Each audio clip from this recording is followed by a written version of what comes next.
Al-Falah, sahabat-sahabat Alam Maya. Apa khabar semua? Alhamdulillah. Alhamdulillah atas kurniaan Allah Ta'ala yang mengizinkan kita selepas sebulan kita bercuti. Sedikit ujian Allah bagi. Saya lepas balik daripada surah Al-Falah ni terus positif. Hari last kita buat kenduri kan di sini, balik-balik tu terus positif. Subhanallah, saya tak kata orang sini yang bagi. Saya tak kata siapa-siapa bagi, saya kata Allah yang bagi. Bagi. Semua Allah yang bagi. Kita jangan selidik kat mana kita ambil, kat kau ni lah, kerana kau ni lah. Tak, bukan siapa-siapa. Setiap yang hidup pasti menemui mati. Setiap yang sihat tu pasti menemui sakit. Kan? Dan kita bersyukur kerana kesakitan itu adalah mengkifaratkan segala dosa. Alhamdulillah. Kita sambung ila hadratin sayyidina wa habibina wa syafi'ina wa zukhrina wa maulana Muhammadin sallallahu alaihi wasallam wa ila arwahi abina wa ummina al-fatihah. A'udzu billahi minasy syaithanir rajim. Bismillahirrahmanirrahim. Alhamdulillahi Rabbil Alamin. Ar-Rahmanir Rahim. Maliki Yaumiddin. Iyyaka na'budu wa iyyaka nasta'in. Ihdinas siratal mustaqim. Siratal ladzina an'amta 'alaihim ghairil maghdubi 'alaihim waladdallin.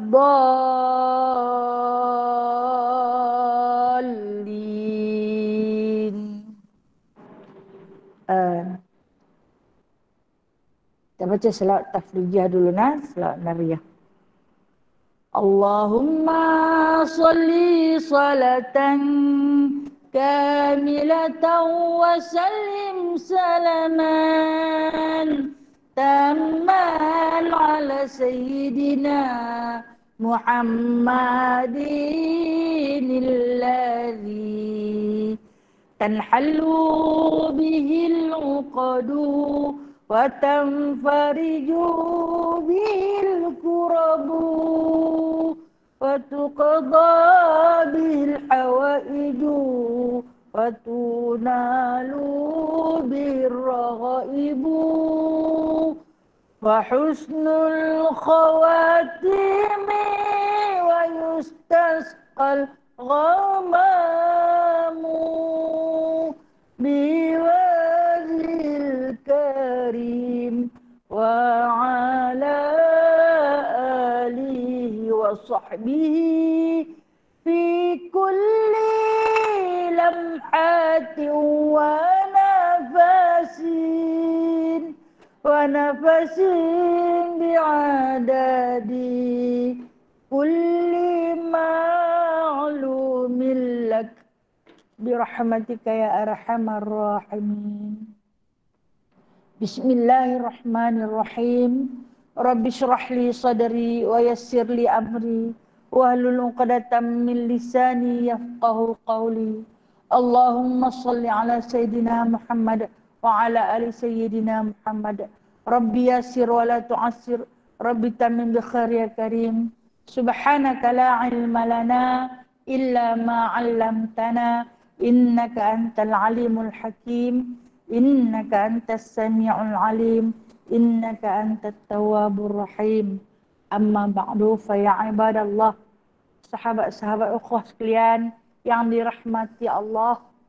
Alhamdulillah, tidak ada lafaz yang lebih indah untuk kita rafa'kan kepada Allah Ta'ala, Allah Azza wa Jalla, Allah Jalla Jalalah, melainkan lafaz kesyukuran yang tak terhingga atas nikmat yang masih diberi pinjam kepada kita. Kita dapat lagi bersua wajah Selepas sebulan berlalu, kita bertemu lagi. Alhamdulillah ya Allah. Nikmat kehidupan yang Allah Ta'ala kurniakan. Nikmat kesihatan dapat hadir. Nikmat jemputan dapat bersama-sama pada pagi ini. Terima kasih ya Allah. Tidak ada nikmat yang terlebih indah melainkan nikmat iman dan iman Islam. Maka oleh kerana kita mensyukuri atas nikmat sedemikian, kita hadir menginfakkan waktu yang Allah bagi pinjam kepada kita. 24 jam Allah bagi kita pinjam setiap hari. Setiap orang semua dapat 24 jam ni. Cuma dari segi infak waktu ataupun kita mengkhususkan satu masa untuk kita duduk dengan Allah Subhanahu Wa Taala di dalam majlis zikrullah adalah waktu yang paling berkualiti. Yang mana mungkin dalam waktu sejam yang kita duduk di dalam majlis Allah Ta'ala ini dapat memanfaatkan masa 24 jam yang seterusnya.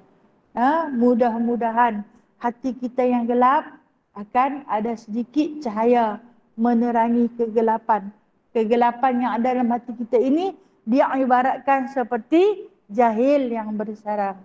InsyaAllah dengan izin Allah kita akan sambung pengajian tafsir kita daripada surah Al-Baqarah ayat yang ke-20. Jadi apabila masuknya ayat yang ke-20 hari ini, bermakna selesailah perbicaraan Allah Ta'ala dengan baginda Nabi SAW, iaitu tentang sifat orang-orang munafik. Bermula daripada ayat 6.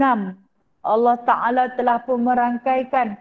Allah Ta'ala bercerita kepada baginda SAW.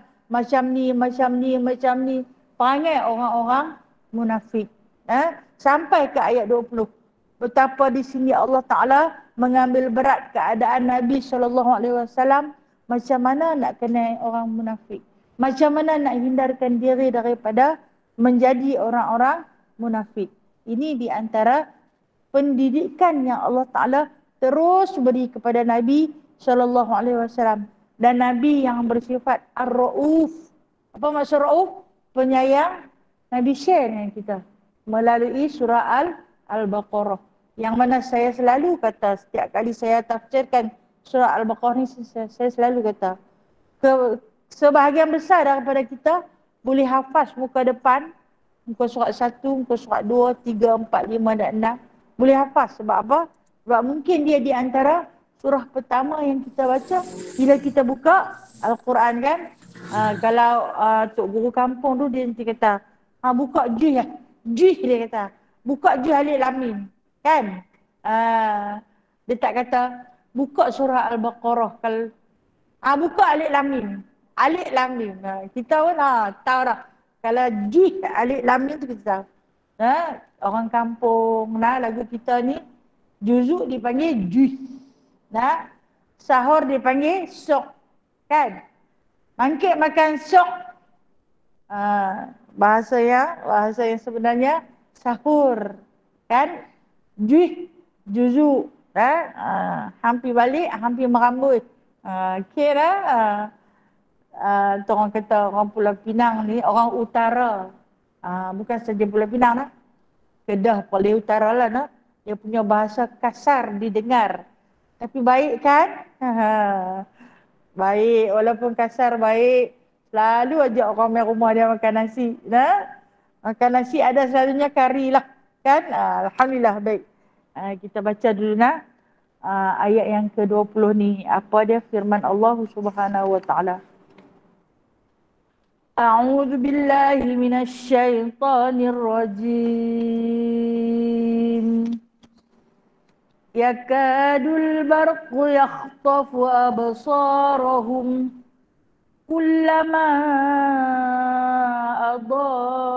adaa lahum masyaw fihi wa idza azlama alaihim qamu walau syaa Allahu ladhahaba bisam'ihim wa absarihim innallaha ala kulli syai'in قدير يا أيها الناس اعبدوا ربكم الذي خلقكم والذين من قبلكم لعلكم تتقون الذي جعل لكم الأرض فراشا والسماء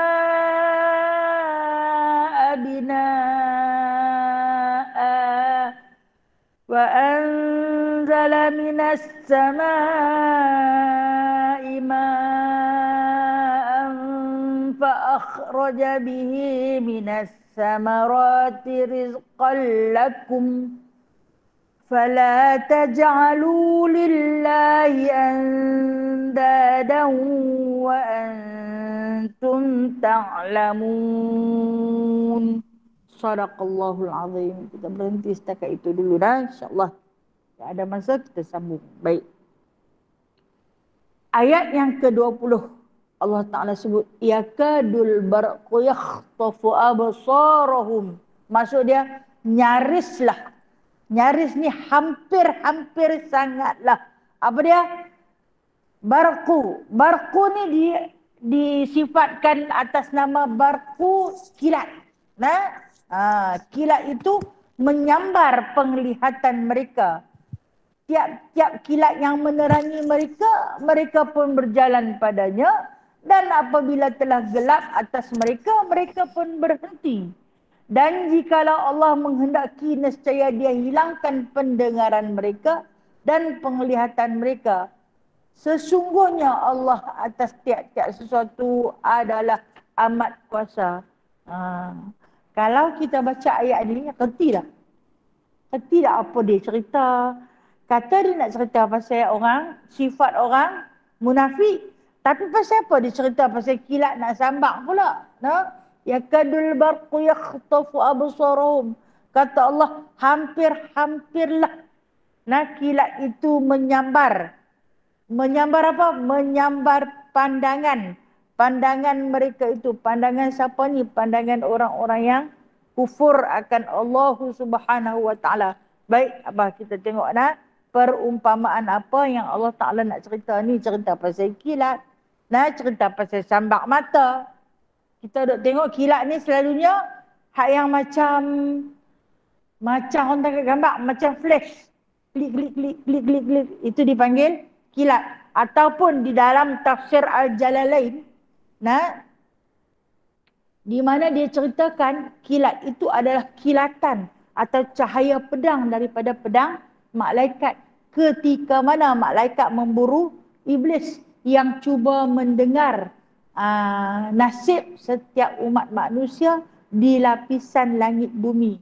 Kerana Al-Quran itu diturunkan secara sekaligus di Lauh Mahfuz, kemudian turun pada lapisan langit bumi. Syaitan ni, iblis dan syaitan, kuncu-kuncu dia lah. Cuba pergi mengambil ataupun mencuri, dengar apa dia nasib kau ni, qada dan qadar seseorang umat manusia atau anak cucu Adam. Maka ianya akan dihalau, ditempit oleh para malaikat dengan menggunakan barqu, ra'du. Ra'du ni bunyi pekikan yang kita dengar. Kita panggil apa yang tu? Bukan guruh, petir. Hak yang bunyi sekaligus, kadang meletup sampai elektrik dalam rumah kita pun padam. Kan dia bunyi itu menggetarkan jantung hati. Itu adalah perumpamaan. Di dalam kitab tafsir Jalalain cerita, perumpamaan tempikan para malaikat yang boleh menggugurkan jantung hati kita yang mendengar. Kita jadi takut lah kalau dengar. Dan serta-merta kadang-kadang elektrik dalam rumah kita akan padam. Kalau kena pokok, pekikan tu akan terbakar. Disertai dengan barqu, yakni kilatan-kilatannya sehingga memercikkan api. Kalau mata tengok pun boleh buta. Kalau kena jasad boleh mati terbakar. Okey, perumpamaan ini kata Allah Ta'ala, itulah apa yang kamu lihat itu, yang kita lihat dari segi bunyi, guruk, petir adalah suara tempikan malaikat kepada syaitan ataupun iblis serta kuncu-kuncunya yang cuba mencuri dengar atau mencuri mengambil tahu tentang qada dan qadar setiap anak cucu Adam. Kita ni qada dan qadar kita, untung nasib kita telah pun ditulis. Nah, ditulis di Lauh Mahfuz. Yang si syaitan dengan kuncu-kuncu dia ni cuba nak curi dengar. Dia pun duduklah pada lapisan langit pertama. Lantas Allah Subhanahu Wa Taala menghantar para malaikat untuk menghalau, mengherdik serta membunuh mereka. Nah, dalam tafsir Jalalain cerita, bunyi kilatan suasana kilatan pedang malaikat yang kita nampak saat terang, saat gelap, saat terang. Bila kita naik kereta, kita nanti nampak macam berpeta-peta tu. Rupa-rupanya itu adalah kilatan daripada cahaya pedang malaikat. Nah, bunyi pekikan yang kuat adalah jerkahan daripada malaikat. Maka tak mustahil lah di dalam surah-surah yang terdahulu diceritakan dalam surah Yasin, diceritakan macam mana malaikat yang diturunkan suruh pekik saja, jerkah saja, satu kampung mati. Macam mana kaum Nabi Allah Soleh yang dipekik oleh malaikat mati sekampung. Kena pekik lagu tu. Bermakna yang kita dengar pekikan yang mati literik tu sikit sangat yang Allah Ta'ala tunjukkan kepada kita. Dan kemudian dalam penilaian Allah melalui sikap ataupun sifat orang-orang munafik ni, kata Allah, nyarislah kilat itu menyambar penglihatan mereka. Ini kata-kata Allah yang sungguh indah. Allah Ta'ala ni bila dia berfirman, ada maksud yang tersurat dan tersirat. Perumpamaan Allah pada kata-kata kilat di sini, jadi saya kata puan-puan boleh tanda yang Allah Ta'ala maksudkan perkataan kilat di sini, iaitu Allah Ta'ala ertikan kilat ini adalah satu simbol firman Allah Ta'ala, petunjuk. Tulis, kilatan tu adalah petunjuk Allah. Apa dia petunjuk Allah? Allah Ta'ala cerita tentang kabar gembira syurga dia, neraka dia. Bukan neraka. Kilat ini perumpamaan kabar gembira, cerita tentang syurga, cerita tentang pahala, cerita tentang orang mati syahid, cerita tentang orang mati dalam iman dan Islam. Itu kilatan. Maksud dia apa? Petunjuk daripada Allah. Itu perumpamaan kilat yang Allah Ta'ala letak di sini. Barqu itu adalah kilat. Dan mana kata Allah kepada kita, ayat ini diturunkan pada kita, walaupun ditujukan terus kepada perangai orang munafik, tapi di zaman kita ada orang munafik banyak. Bahkan selalu saya kata, kadang-kadang kita sendiri pun bersifat munafik. Tapi pasal itu kita kena belajar. Bila kita belajar, kita kenal, perangai macam ni, perangai orang munafik, aku elakkan. Aku jauhkan diri aku daripada bersifat sedemikian sebab aku tak mau jadi munafik. Itu yang mana yang dinasihatkan oleh baginda sallallahu alaihi wasallam melalui Al-Quran. Kita baca ayat yang terdahulu dulu. Yang mana Allah Ta'ala sebut, orang-orang munafik ni bila dengar ayat Al-Quran dibaca, yang dia kata yaj'aluna asabi'ahum fi adhanihim, depa nanti bubuh jari depa dalam lubang telinga, depa cucuk macam ni. Pasal apa? Depa tak mau dengar ayat Al-Quran dialunkan. Bila ayat Al-Quran dibaca, depa takut apabila Al-Quran itu dibaca, hati mereka terbuka. Sebab depa ni Arab, depa faham. Kita tak faham. Sebab kita Jami, kita orang biasa yang memang tak faham apa-apa. Kita belajar untuk faham. Hari ini yang mai duduk bersila di depan saya hari ini, yang mai duduk tunggu di dalam Google Meet hari ini adalah orang yang nak belajar, nak faham apa cerita tentang kilat dalam surah Al-Baqarah. Kami boleh hafal dah setengah ni. Tak duduk Allah Ta'ala cerita tentang kilat, cerita tentang dia bubuh anak jari dalam lubang telinga. Cerita tentang hujan turun. Apa dia? Ini perumpamaan. Orang yang munafik ni orang yang gelap gelita.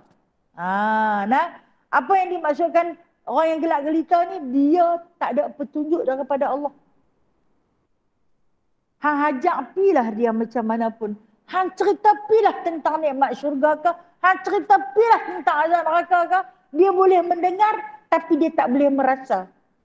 Dia dengar tentang azab, dia tak rasa takut. Dia dengar tentang nikmat syurga tapi dia tak rasa seronok. Orang ni orang munafik. Apa juga yang diceritakan kepada dia, yang diambil isinya kandungan melalui Al-Quran dan hadis, bagi dia tak ada apa-apa. Melainkan dia akan kata, ustaz ni, ustazah ni ceramah je duk mengata dekat orang. Dia rasa orang kata dekat dia. Pasal apa dia terasa? Sebab sifat dia macam tu. Sikap dia yang sedemikian itu menyebabkan dia selalu terasa. Macam peribahasa orang tua-tua kata, siapa yang makan cili, dialah rasa pedas. Dia pula terasa lebih. Macam orang duk kata, bukan orang kata dekat dia. Tapi sifat kemunafikan dia itu menyebabkan dia terasa. Dia ni orang dalam gelap. Adakah dia tak mau belajar? Dia nak belajar. Tetapi dia tak tahu nak cari tang mana. Kadang-kadang kilatan itu datang. Yakadul barqu. Kadang-kadang, maksud yakadul ni, hampirlah. Cahaya tu kadang-kadang main dekat dia. Dia nampak cahaya tu. Dia pi. Itu padam. Dia berhenti. Sebab apa? Sebab gelap. Itu yang kata Allah Ta'ala, perangai orang munafik ni, kadang-kadang dia baik dengan kita. Kadang-kadang dia tikam kita kat belakang. Kadang dia setuju sangat dengan kita. Bahkan dia sokong kita. Dan kadang-kadang dia berpatah arang dengan kita. Dia berpaling tadah dengan kita. Dia memfitnah kita balik. Dia kata balik dekat kita. Itu yang duk jadi permasalahan kita kata musuh dalam selimut ni.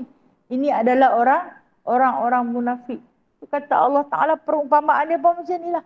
Dia pun ibarat orang yang duduk dalam gelap. Orang munafik ni orang yang duduk dalam gelap. Yang mana bila mai cahaya, barqu. Kilat ni dia kata, dia pun nampak cahaya. Dia pun berjalan sekerat. Bila hilang cahaya tu, dia pun akan berhenti. Yakhtafu absaruhum, hampir-hampir cahaya itu menyambar penglihatan mereka. Sat nampak, sat tak nampak. Sat nampak, sat tak nampak. Kadang-kadang buta terus. Ini adalah satu kata-kata tempelakan daripada Allah buat orang-orang munafik. Okey, sekali lagi kita cerita seorang lagi kisah orang munafik yang hidup pada zaman Nabi SAW.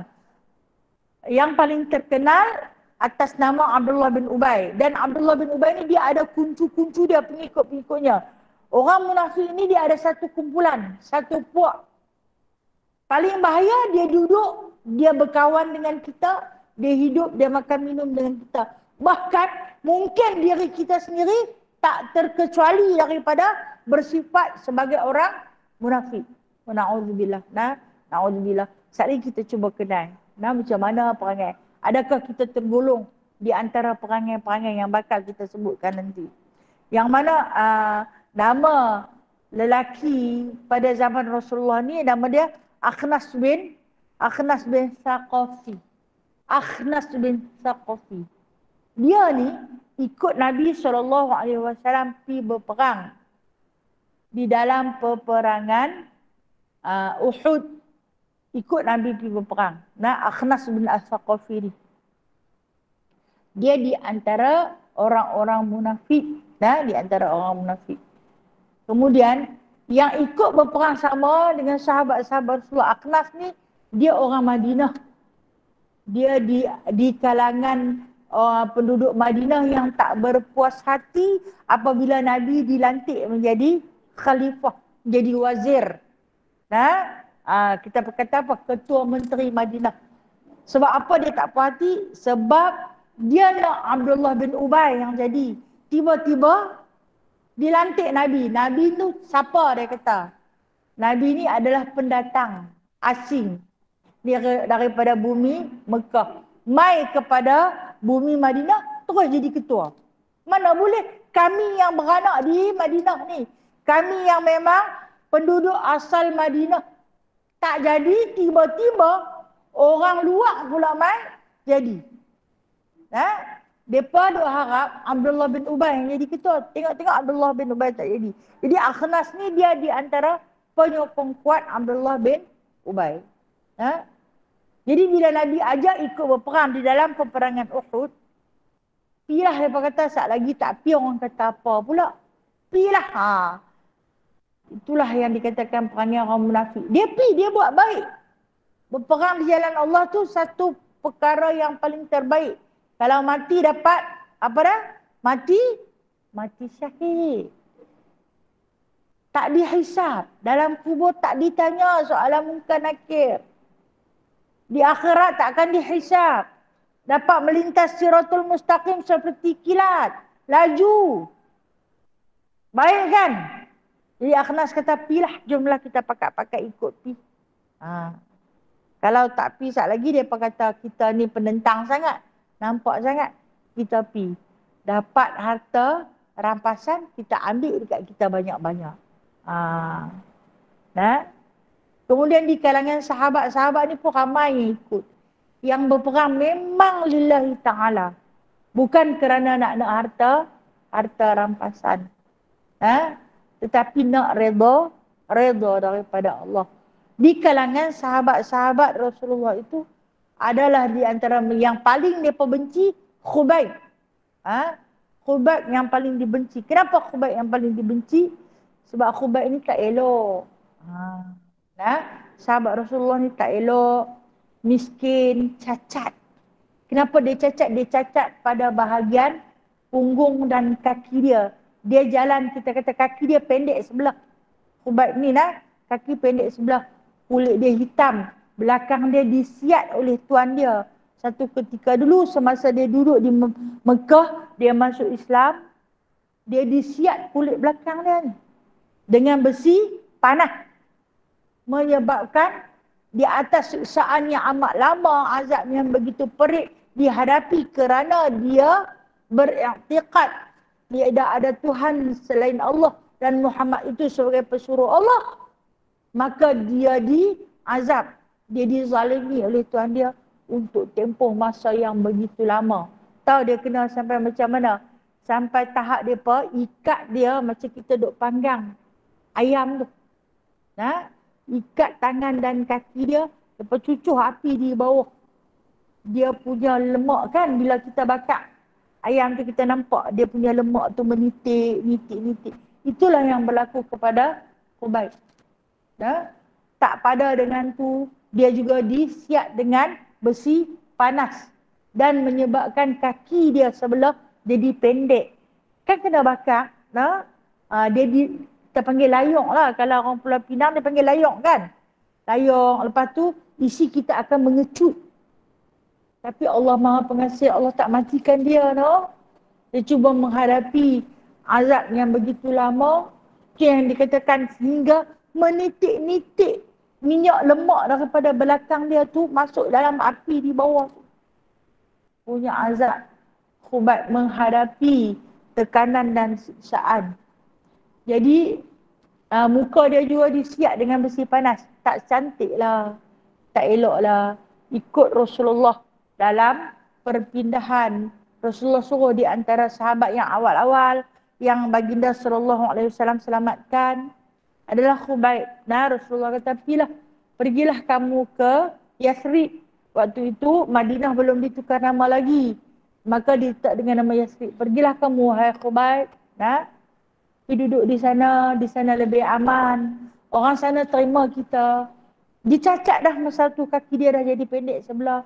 Muka tak handsome, kulit hitam, badan berkerutu akibat dilayur dengan begitu lama dan disiat dengan besi panas. Tengok susahnya sahabat dulu nak dapat Islam. Kita hari ni alhamdulillah lahir-lahir terus Islam. Tak payah siapa-siapa tangkap kita siksa. Kita sendiri siksa diri kita. Dengan cara kita tak mau bersolat. Kita tak mau buat ketaatan. Jadi khubat ini dibenci sebab tak elok. Sebab tak elok dan miskin orang benci. Kita jangan menilai seseorang itu daripada pandangan kita. Jangan mengukur seseorang itu daripada harta dan pangkatnya. Tapi nilai dah daripada kemurnian, kesucian hati dia. Sanggup menjadikan diri dia, kulit dia, isi dia, wajah dia, kesempurnaan jasad dia sebagai benteng mempertahankan akidah dia. Sampai tahap tu. Sampai Rasulullah pernah berpesan, tak apa Khubayb, tukarkan pengakuan kamu demi menyelamatkan nyawa. So dia tukar. Katalah hang tak sembah Allah. Katalah hang tak mengaku aku sebagai Rasulullah. Tetapi hatimu terus berpegang dengan i'tiqad yang kukuh itu. Cuma tukarkan pada kalimah kamu di lidah. Maksud dia, hang katalah kat mereka, hang ikut mereka. Hang tukarkanlah pengakuan hang tu. Hang sembah Lata dan Uzza. Walhal di hati kamu masih lagi padu mengatakan La ilaha illallah wa Muhammadur Rasulullah. Dia tak tukar. Menjadikan diri dia sebagai benteng. Inilah yang orang Madinah, puak-puak munafik rasa meluat sangat. Awak yang Rasulullah sayang sangat dekat dia. Bukan elok pun. Tak elok. Bukan kaya pun. Pendatang apalah yang ada dekat dia. Bukan sempurna pun, kaki pun pendek sebelah. Kita tahulah macam mana orang kaki pendek sebelah berjalan. Kan? Kalau orang utara panggil rengkat. Maksud dia, cunggang-cunggik dia jalan. Tu nak pergi berperang tu. Dia nak harap apa dia kata? Apa yang diharapkan dalam peperangan, tak lain tak bukan. Dalam peperangan itu, Khubayb mengharapkan harta pasal dia miskin. Mengharapkan harta rampasan. Dia fitnah dia. Siapa yang menyebarkan fitnah ni? Akhlas bin Al-Thaqafi inilah. Dia sebarkan fitnah. Dia pun ikut pergi berperang. Tapi berperang sambil curi tulang. Rupanya orang yang kerja sambil curi tulang ni munafik. Kita cek kita, aku ni pernah tak? Kalau aku pernah buat istighfar minta ampun banyak-banyak Allah. Aku pernah satu ketika dulu bila kerja, orang bagi rehat 10 minit, aku tambah lagi 10 minit. Saja berlama-lamaan. Itu munafik dia sikapnya. Tak sakit, dia ambil cuti sakit, beli MC. Itu munafik tu. Banyak kalau kita nak cerita. Kita mungkin di antara yang pernah bersikap munafik. Sebab itulah jangan putus istighfar di lidah. Dosa banyak sangat. Banyak sangat. Tak kira lah majikan kita tu Muslim ke. Tak apa, kami tokai kami dulu Cina. Tak kira lah dia Muslim atau non-Muslim. Kita sifat, kita sikap, kita kena jaga agar kita tidak jadi munafik. Jadi Akhnas ni, Akhnas Syariah Al-Thaqafi ni, dia terus memfitnahkan. Apabila dia dapat tahu dalam peperangan ni, ubatnya rupa-rupanya syahid. Dia syahid. Dia di antara 70 sahabat yang syahid. Jadi dia kata, patutlah mati. Ubat ni patut mati. Dia sebenarnya, dia pergi cakap dengan Rasulullah. Dia pergi jumpa Rasulullah, dia memang patut mati, dia kata. Dengan sebab, dia berperang bukan ikhlas, dia marta. Dia mahu orang puji dia. Mati pun belum tentu syahid lagi kan, dia kata kat Rasulullah. Lebih kurang macam itulah. Rasulullah ni terdiam, pagi tengok, hang ni siapa sebenarnya? Hang nak mencerca sahabat yang syahid. Kami lawan sungguh-sungguh sebab tu kami tak mati, dia kata. Dia tak lawan pun. Dia tak lawan pun. Tapi bila Rasulullah tengok dia buat-buat lah. Kalut lawan. Macam kita lah. Kita ajak bergotong royong. Dia tak buat apa pun. Bersembang. Tang mana ada nasi lemak lebih, dia duduk, dia makan dulu. Orang buat kerja dulu, dia pulun makan dulu. Lepas tu lepas makan, sembang, cakap banyak besar. Nampak bos kan turun ketua akan turun, dandalah dia pun cari penyapu. Pegang saja penyapu, buat kalut. Ini orang munafik. Nah, abang kata dia buat kerja. Lepas tu, dia yang sembang lebih dengan bos tu tak lagi. Dengan ketua. Dia tu tak buat kerja. Saya main awal-awal tadi. Saya semalam tidur tak apa nak boleh lena. Pasal dia ingat esok nak kena buat tu, nak kena buat ni. Padahal dia apa pun tak buat. Cakap saja banyak. Ini orang munafik. Kita yang buat kerja tak kata apa ni bagi kena mampu. Pipi tengok. Habis dah nasi lemak. Kesian orang tak dapat. Apa nanti aku belanja lagi. Padahal dia balun lebih. Nah, ini orang munafik. Allah, sakit hati kawan orang munafik ni. Kita makan hati pula ya. Dia kok mana pun orang puji dia. Tapi Rasulullah tahu. Walaupun pernah satu ketika tu Rasulullah hampir termakan. Orang munafik ni kita tahu lah dia memang bawa cerita-cerita tak betul. Kalau dialah yang tukang sampai cerita, kita mau set dalam kepala otak kita. Kalau dialah yang bawa cerita, kena siasat. Tapi dalam kita duk kata tu kadang-kadang dia memang meracun fikiran kita. Termakan. Siapa yang kata kat hang ni? Itu abang, hang duk tahu dah dia tu cakap macam mana. Hang nak percaya juga. Hati aku nak terpercaya juga. Dan ketika ni Rasulullah hampir-hampir percaya. Hampir-hampir percaya. Sampailah Allah Ta'ala turunkan surah Al-Baqarah juga. Di antara ayat 204 hingga 205 Allah Ta'ala sebut wa minan nasi may yu'jibuka qawluhu fil hayatid dunya wa yushhidullahu ala ma fi qalbihi wa huwa aladul khisam. Kata Allah Ta'ala nak meneguhkan pendirian Rasulullah. Allah Ta'ala kata sebahagian daripada manusia itu kadang-kadang cerita dekat engkau yu'jibuka qawluhu. Cerita ni macam cerita betul-betul ni. Kita dengar dia cerita macam betul-betul. Lagi satu orang munafik ni, dia suka bersumpah dengan nama Allah. Wallahi, aku nak nakkan. Aku tengok dengan mata kepala aku sendiri. Wallahi, kita ni dengar dah sampai dia bersumpah dengan nama Allah. Takkan dia pemohong kot. Rupa-rupanya dia pemohong. Mayu'jibuka qawluhu, kata Allah. Kadang-kadang dia bercakap macam kita nak percaya tu. Rupa-rupanya dia pemohong. Dia mengambil sumpah atas nama Allah. Ini yang Allah Ta'ala sebut. Yakadul barqu yakhtafu absaruhum. Boleh sambak mata bagi buta terus. Rupa-rupanya orang yang munafik ni dia buta. Dia buta. Dia tak nampak pun bahawasanya petunjuk daripada Allah tu ada. Dia nampak saat cerah, saat gelap. Saat cerah, saat gelap. Waktu dia gelap tu dia buat jahat. Waktu dia cerah dia berjalan. Itu perumpamaan Allah Ta'ala sebut dalam Yakadul Baqiyah ni.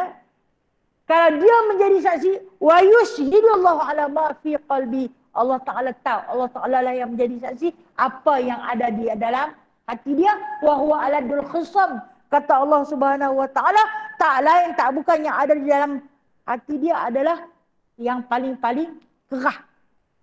Hang nasihat pilah dia macam mana pun, dia tak dengar. Macam tu kan tu. Nak kena buat macam ni.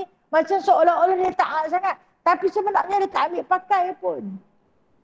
Tu yang orang kata orang dalam gelap, dalam cerah. Dalam gelap, dalam cerah.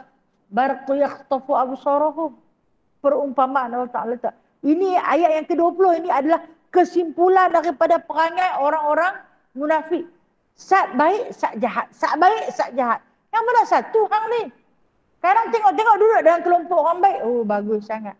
Dalam duk baik tu. Rupa-rupanya dia kaki menyebar fitnah. Macam ni ke perangai? Kawan kita tanya, awak tak tahu lagi ke perangai dia macam mana? Aku tak sangka lah dia macam tu, kita kata. Aku tak sangka. Kita selalu kata betul lah. Dahsyat sungguh tu, tak sangka dia baik sangat nampak. Rupa-rupanya begitu sikapnya. Inilah kita kata ayat 20 ni adalah pergulungan daripada hujah ataupun ayat Allah Ta'ala cerita tentang perangai orang munafik. Itulah yang paling sebenarnya. Kullama adha'a lahum masyaufi, kata Allah. Bila dia nampak ada cahaya, dia berjalan pergi. Masyaufi. Wa idza azlama alaihim. Apabila gelap, qamu, berhenti, diri. Saat lampu cerah, terang, dia berjalan pi. Apa dia maksud Allah Ta'ala ni? Panggil orang munafik ni kadang-kadang baik, kadang-kadang jahat. Macam yang tadi saya sebut, tentang Akhnas ni, nampak dia pi berjuang di jalan Allah. Dia turut sama berperang. Nah, dalam berperang tu, dia buat jahat dalam perang tu. Walhal, perang fisabilillah ini adalah satu kerja yang paling unggul, yang paling termulia. Tapi pasal apa orang munafik ada? Sebab dia nak nama. Nampak dia berjalan di jalan Allah. Dia bawa pedang berperang di jalan Allah. Tetapi sebenarnya dia azlama alaihim, gelap gelita hati dia. Dia nampak cahaya sikit dia jalan ti. Apa dia maksud dia? Kadang baik, kadang jahat. Dalam dia duk buat baik tu, dia boleh buat jahat. Dalam dia tengah baik dengan kita, baik sungguh. Kita ni kata dekat dia lah BFF kita. Best friend forever, konon. Teman suka duka. Dia lah tu pun suka je ada dia.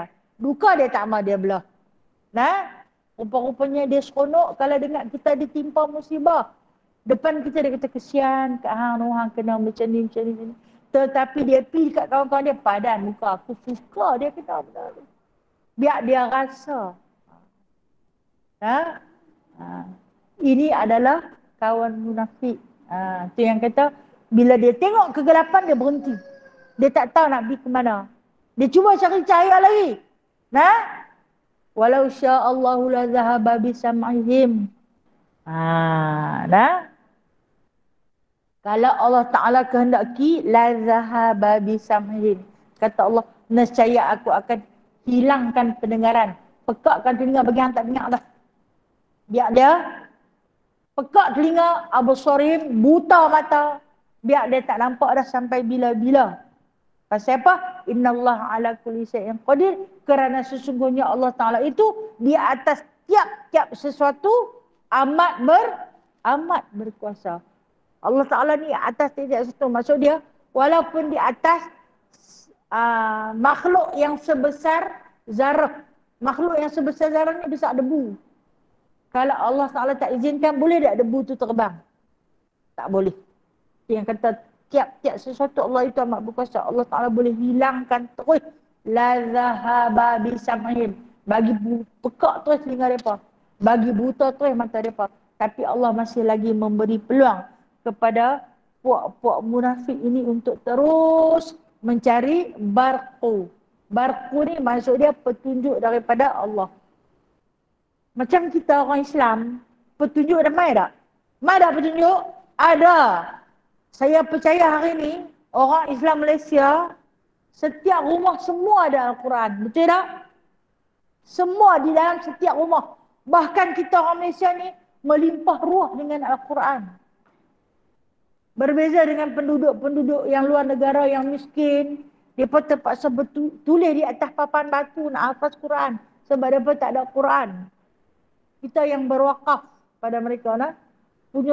Kita ni sampai terpaksa cari tempat nak lupus Al-Quran lama. Terlampau banyak. Lama tak tahu nak buat macam mana. Nak simpan pun tak boleh dah. Nak baca pun tak boleh dah. Terpaksa lupus. Kadang hak baru pun terpaksa lupus. Terkeluar kulit dia. Anak-anak baca Quran sementara nak khatam, baru 3-4 biji Quran. Baru khatam. Kita ingat kita dulu-dulu susah dapat Al-Quran kan? Baca Al-Quran turun-temurun. Turun-temurun ni daripada mak kita punya Quran, sampailah kepada kakak sulung, kemudian abang apa. Kita kena hak yang last. Saya nombor 6. Saya last. Dapat Al-Quran, tak ada ni. Tak ada kulit. Ada di luar tu hak yang Alif Lam Mim tu. Fatihah dia pun dah hilang. Baca juga. Daripada tebal tu sampai jadi tebal tu. Sebab dia kembang. Dulu susah kan? Lala ni punya budak-budak, dia buat main daripada hak besar sampai hak yang paling halus. Kita hak tok guru yang makin nak buta ni jenuh renung. Sampai naik pening. Awak bawa halus sangat, aku dah lah tak nampak. punya banyak Al-Quran. Pasal apa? Pasal kita kaya. Hidayah ada dalam rumah? Ada. Apa dia hidayah kita? Al-Quran inilah hidayah kita. Tapi sayangnya, baca cantik elok, tak reti apa rupanya. Ataupun tak baca terus. Duk bersusun je. Yang ni beli tani. Yang ni kami pergi mengaji khatam. Dapat Al-Quran percuma. Yang ni kami pergi dapat tang negeri ni. Yang ni dapat percuma. Berlambat-lambat. Bacanya tidak. Tunggu. Nah, akhirat nanti dia tuntut. Balik picek tengok mana Quran yang aku tak khatam lagi. Mana Quran yang aku tak buka lagi. Kalau yang sampai tak buka tu cari orang. Bagi. Hadiahkan kepadanya. Bagi dekat dia. Nah lah baca. Di rumah kami berlambak. Nah, banyak Al-Quran yang dapat. Takut dituntut di akhirat nanti. Aku ada tapi dia tak dirak saja. Nah, dia susun saja bagi elok. Tapi dia tak baca. Pasal apa? Dia sibuk dengan bacaan Al-Quran yang lain. Yang ni tak terbaca. Pergi balik tengok nak. Mana lagi yang belum kita khatam. Ni, Ramadan adalah bulan Al-Quran. Pergi tengok mana yang ni tak khatam lagi. Buka dia baca. Nah, hadiahkan kepada sahabat-sahabat. Bagi kepada kawan-kawan. Bagi kepada anak-anak yang mana nak baca Al-Quran. Agar kita tak dituntut di sana. Itu petunjuk. Itu perumpamaan kilatan. Dan kalau sekadar membaca tapi tak faham, boleh tak? Tak boleh juga, no? Kena bagi faham. Di samping kita memperelokkan bacaan, makhrajnya, sifat hurufnya, kita kenalah faham apa yang kita baca. Sebab tu saya kata, belajarlah. Lah ni banyak pentas pembelajaran ilmu, dari segi ilmu tafsir, dari segi ilmu tajwidnya, banyak sangat. Masuklah pada mana-mana bahagian untuk kita belajar. Kita jangan jadi orang munafik macam ni. Yang tak tahu apa, yang sak reti, sak tak reti. Sak reti, sak tak reti. Sak reti, sak tak reti. Jangan sampai Allah Ta'ala zahaba bisam'ihim wa absarihim. Sampai Allah Ta'ala bagi telinga kita pekak, mata kita buta. Masa tu kita tak nampak dah kebaikan. Pasal apa? Petunjuk yang ada dalam rumah kita tak guna. Kita tak guna pakai. Kita buka TV, kalau bab cerita tentang akhirat, kalau bab tentang ceramah, kita cepat-cepat kali. Kita buka radio, kalau adalah slot-slot kuliah ataupun slot-slot ceramah, kita cepat-cepat ubah siaran. Kita lebih suka dengar lagu yang mengkhayalkan daripada kita mendengar ayat-ayat ataupun zikrullah tentang kata-kata mengingati Allah. Jadi benda ni kita jangan fikir, kawan tu panggil lagu tu. Dia ni lah panggil lagu ni. Sebaliknya, hasabu anfusakum qabla an tuhasabu. Kata Nabi SAW. Ini di antara pepatah ahli tasawuf. Ahli tasawuf ni siapa? Orang-orang sufi. Hasabu. Wallahu a'lam. Hasibu. Maaf saya tersilap Hasibu. Fi'il ni fi'il amar. Dia suruh hasibu anfusakum. Hisablah diri kamu qabla an tuhasabu. Sebelum kamu dihisab di hadapan Allah. Sebelum kita menilai keaiban, keburukan orang lain, nilailah diri kita yang banyak keburukan dan juga keaiban. Bila kita dinilai diri kita, perangai aku macam ni ke, macam tu ke, nescaya kita takkan nampak keburukan orang lain. Kita hanya nampak keburukan pada diri kita. Bila nampak keburukan pada diri kita, apa yang patut kita buat? Perbanyakkan istighfar. Astaghfirullahaladzim. Rupanya aku tu. Okey, baik.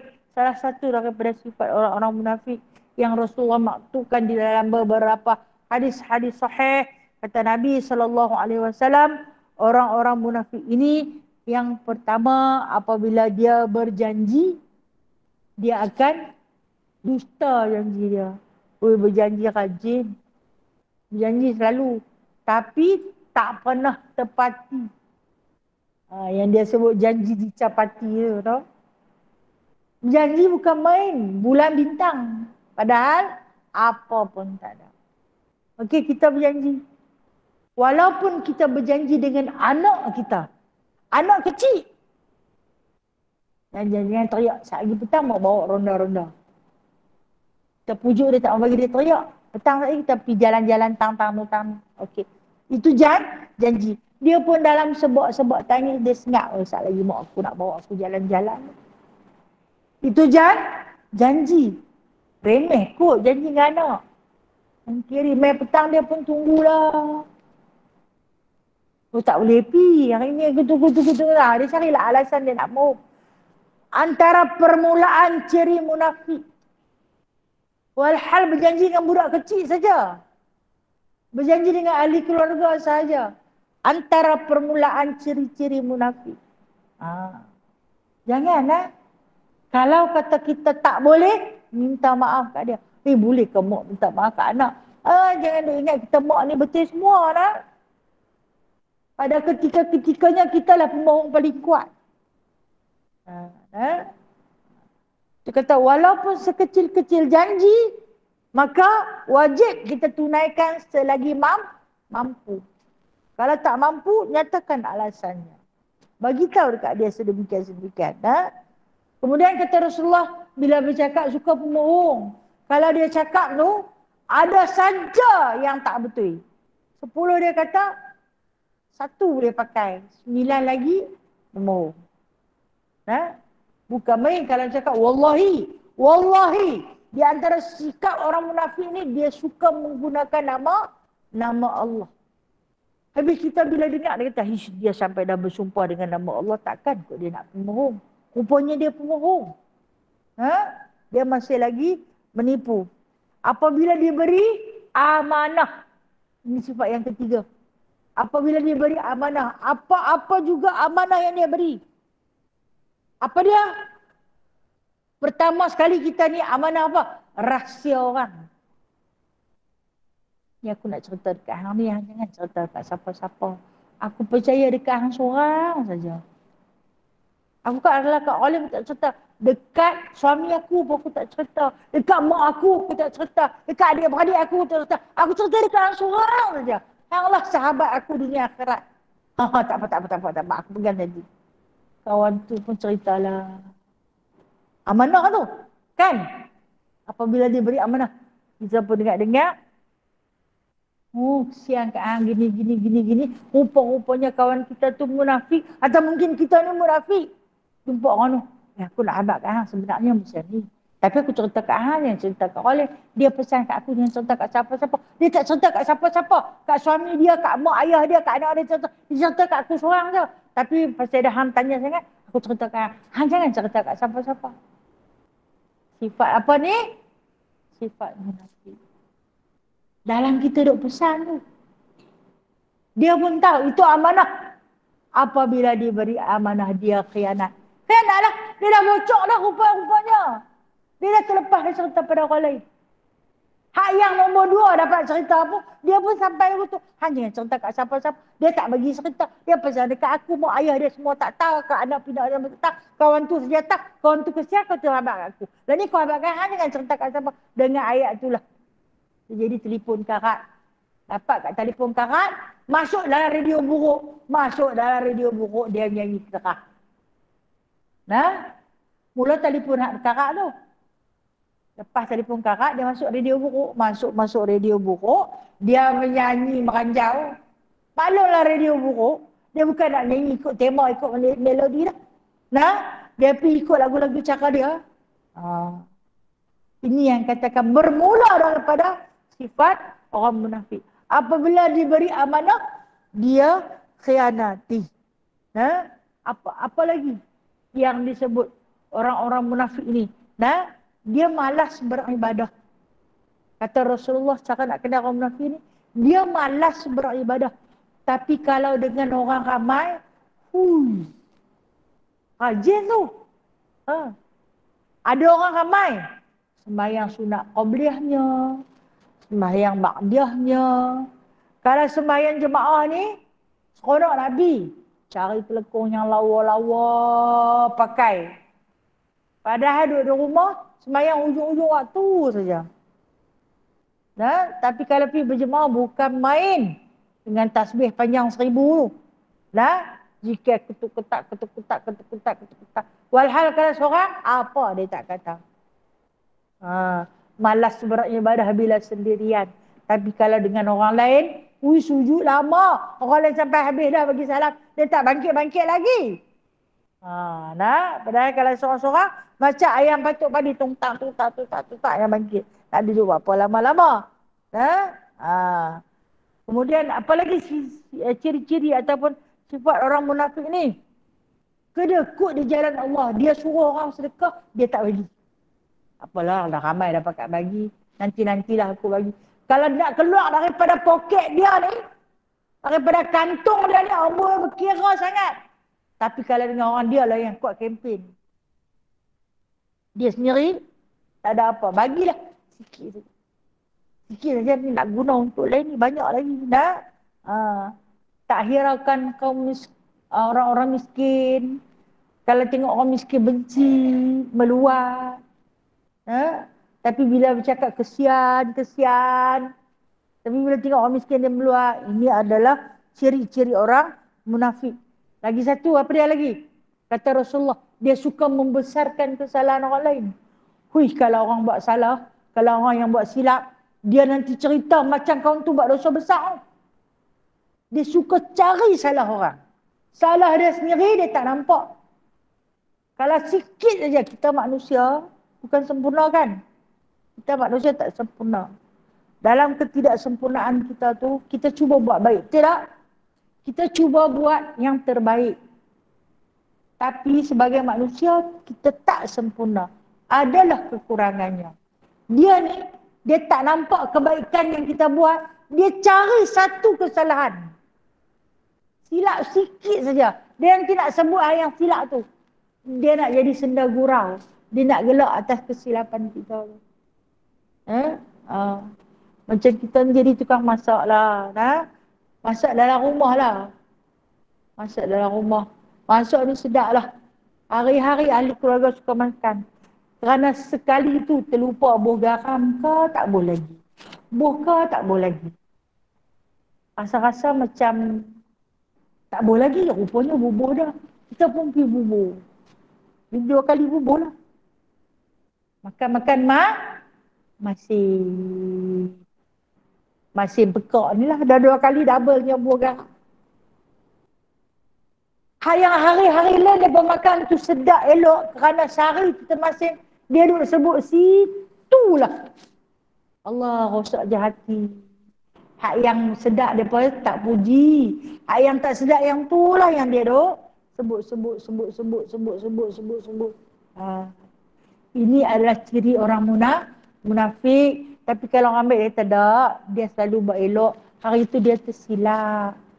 Sikit mohon lah aku makan masin. Tak, dia tersilap.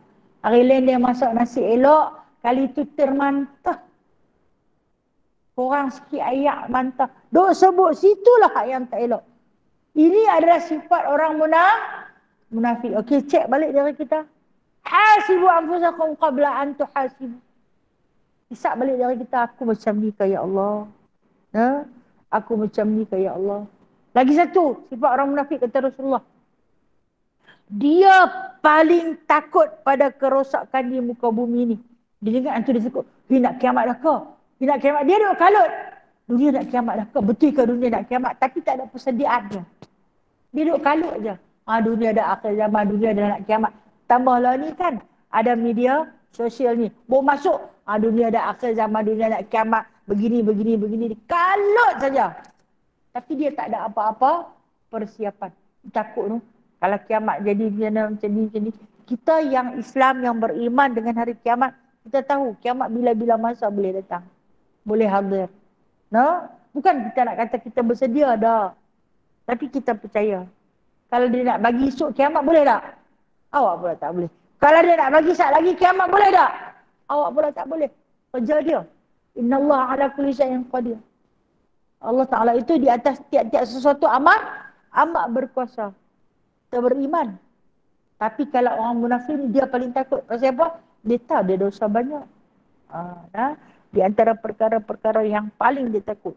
Lagi satu, dia suka buka aib orang Suka mencaci kehormatan orang. Baik.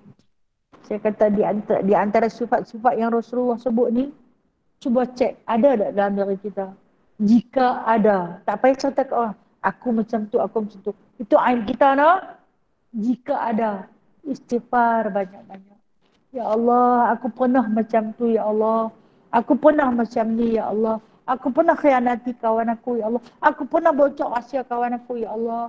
Ya Allah, ampunkanlah dosa aku. Seandainya aku pernah terjatuh di antara salah satu sifat yang dilaknati oleh Allah Subhanahu Wa Taala. Ini penggulungan ayat daripada surah Al-Baqarah, daripada ayat 8 Allah Taala cerita pasal orang munafik sampai hari ini ayat yang ke-20. Itu pergulungan hujahnya. InsyaAllah bulan depan, bulan Ramadan ada lah. Rasanya sebab kita kan bercuti PKP lama. Jadi bulan Ramadan kita indahkan lagi dengan berkuliah. InsyaAllah bulan depan kita akan sambung ayat yang ke-21. Wallahu a'lamu bishawab. Baik, ada soalan nak tanya? Ada soalan tak? Jangan malu nak tanya. InsyaAllah kalau dia jawab, saya jawab. Assalamualaikum Ustazah. Dengar tak?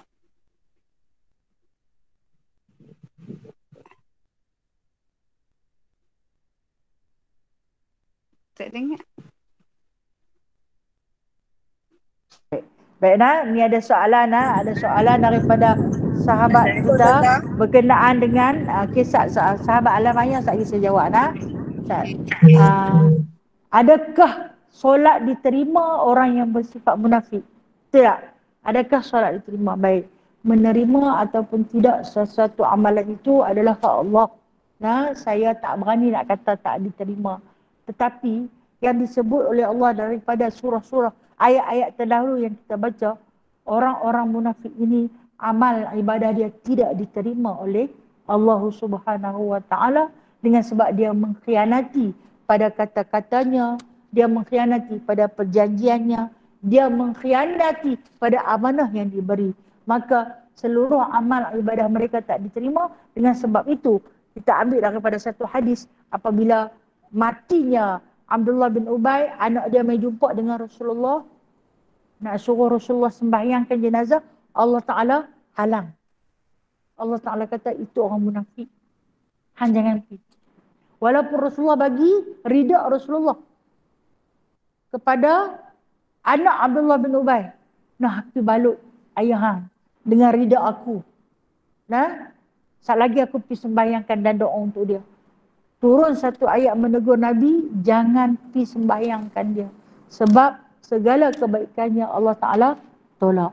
Jadi jawapan untuk soalan puan tadi, yang macam saya jawab tadi, sesungguhnya segala amal kebajikan orang-orang munafik itu tidak diterima kerana dia khianat. Wallahu a'lam. Okey.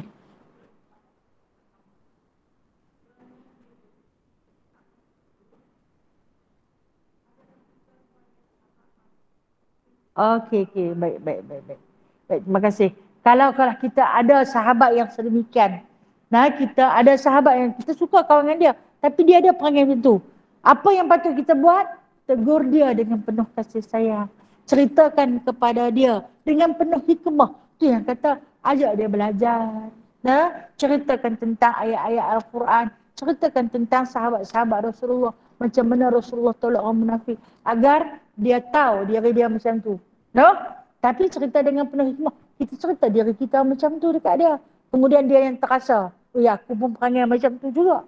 Cepat-cepat kita beristighfar, bertaubat kepada Allah Ta'ala. Mudah-mudahan puan, InsyaAllah. Okey, baik. Untuk sahabat Alamaya. Jia. Ya Ustazah. Assalamualaikum. Silakan. Waalaikumsalam warahmatullahi. Jika tanya Ustazah satu soalan. Adakah kita dikatakan dalam dikategorikan orang yang memutus silaturahim, andai kata kita mengelakkan diri daripada mengunjungi orang yang bersifat macam itulah, dia suka mengandu domba.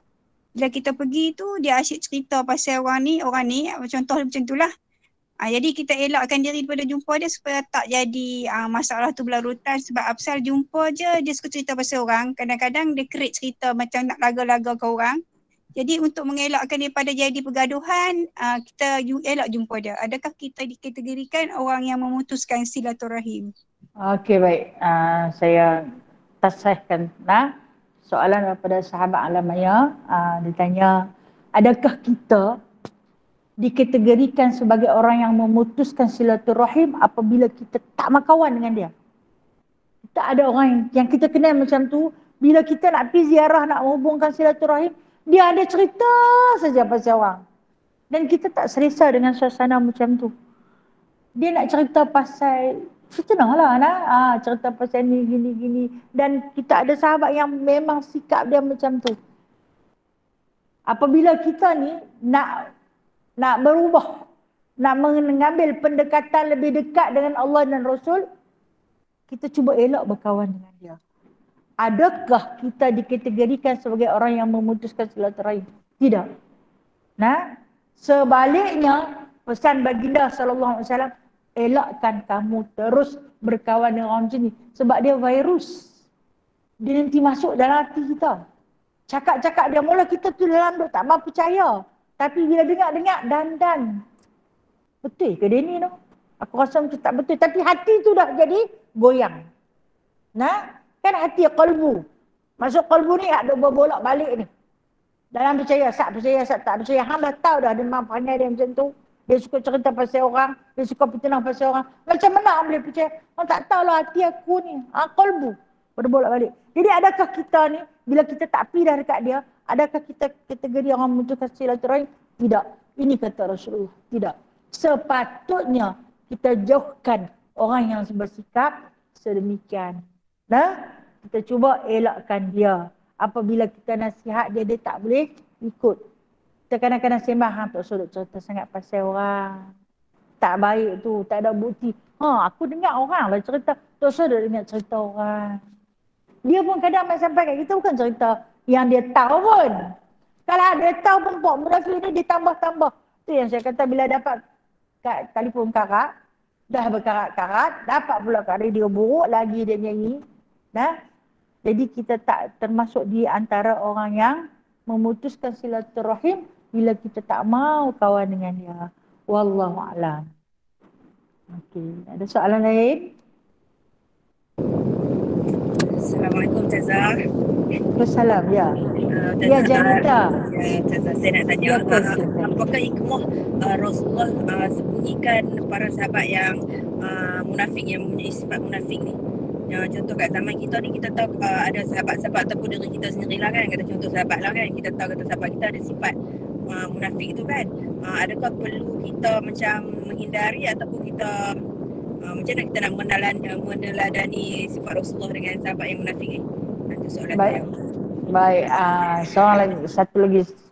Dia tanya, sahabat kita tanya, apakah hikmah Rasulullah SAW menyembunyi sifat orang munafik? Memang Rasulullah dia tak pernah khususkan siapa dia ni munafik, dia ni munafik. Rasulullah tak pernah khususkan. Tapi siapa kita tahu Abdullah bin Ubay tu bapa munafik? Macam mana kita boleh tahu cerita tentang Akhnas Syarif Al-Thaqafi ni munafik? Macam mana boleh terbuka? Rasulullah sembunyikan kerana baginda SAW bersifat syama'il, keagungan peribadi baginda. Dia tutup lagi. Tapi Nabi tak rahsiakan daripada sahabat. Di antara sahabat yang Nabi cerita, kalau hampa nak tahu siapa-siapa orang munafik, hampa pergi tanya Saidina Umar. Hampa pergi tanya Ibnu Abbas, dia kenal siapa orang munafik. Dia tahu siapa orang munafik. Tapi jangan tanya aku takkan bagi tahu. Kenapa Nabi sembunyi? Itu yang kata Nabi, itu Syama'il Muhammadiyah, keagungan peribadi baginda. Dia takkan buka aib siapa-siapa. Dia takkan buka aib siapa-siapa. Tapi dia cerita tentang sifat dia. Hampa tengok, hampa kenal. Dia ni macam mana? Dia ni macam mana? Dan hampa kenal dia, elakkan untuk terus bersahabat dengan dia. Bimbang virus munafik yang ada pada dia terlekat pada diri kita. Tak banyak, sikit kita kenal. Macam nasihat Imam Asy-Syafi'i, jikalau kamu berkawan dengan penjual minyak wangi, maka kewangian dia akan terpocik juga dekat kamu. Ambil wangi, pakai minyak apa? Tak. Singgah kedai minyak wangi tadi. Tak pakai pun. Dah, pocik sikit-sikit saja. Tapi kalau kamu berkawan dengan penjual daging, darah dia akan tempiah juga dekat kamu. Begitulah juga kita berkawan dengan orang munafik ini. Tak banyak, sikit kita kenal. Jadi Nabi sembunyikan kerana Nabi itu syama'il, keagungan peribadi baginda. Tapi Nabi tak sembunyikan pada sahabat terdekat. Nabi peringat. Jangan, kalau boleh elakkan. Wallahu a'lam. Hikmah dia adalah Nabi yang termulia. Itu hikmah dia. Itu rahsia. Sebab apa? Nabi kan tak suka buka aib orang. Dan kita pun ikut Nabi. Jangan buka aib orang. Cuma bila kita dah tahu perangai dia macam tu, kita cuba elakkan. Elakkan. Bukanlah putuskan silaturahim terus dengan dia. Kita kata kalau dulu rapat, renggangkanlah. Dah tahu perangai dia macam tu. Tapi bila jumpa, masih lagi bertukar senyuman, bertanya khabar, memberi salam dan sebagainya. Wallahu a'lam. Okay, Janita, okey nak? Baik, Ustazah. Terima kasih, Ustazah. Sama-sama kasih. Okey, ya ada lagi satu ya. Silakan puan.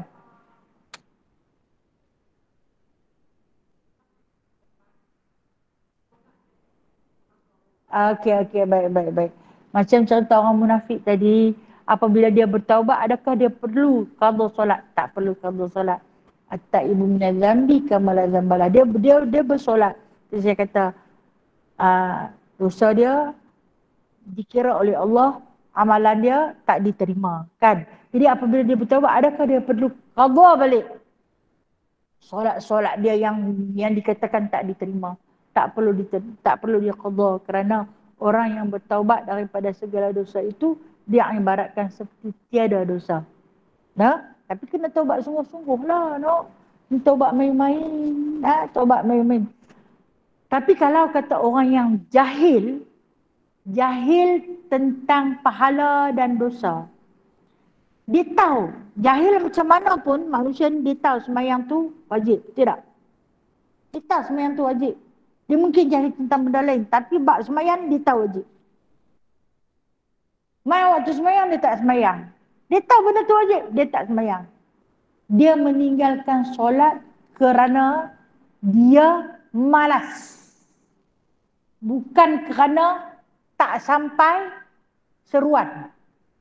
Maksudnya tak sampai seruan ni, aku tak tahu rupanya selama ni sembahyang tu wajib, aku tak sembahyang lah.